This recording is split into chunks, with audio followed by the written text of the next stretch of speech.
Hello everyone, welcome back to Learn Easy English to Speak English.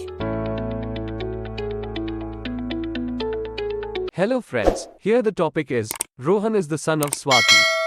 He is a good performer in academics, but his performance was not up to the mark in the last semester. So, the principal sir informed the parent Swati. Let's start. Hello madam, good morning. Sir, I am Swati, mother of Rohan. Sir, I want to know the progress of Rohan in the last semester. Yeah, I thought I would call and talk about the same thing. Glad that you are here today. Oh, is it anything wrong, sir? I was talking to our teachers about students' performance in the last semester.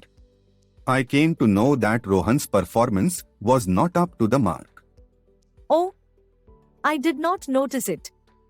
Was his performance too bad? Don't worry too much. He is a little behind.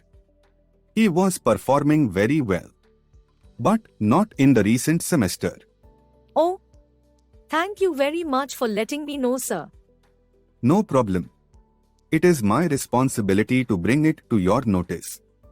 Hope he can improve in next semester.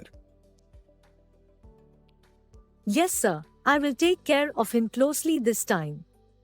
Great, please talk to our teachers and collect progress report. Thank you, sir. Bye.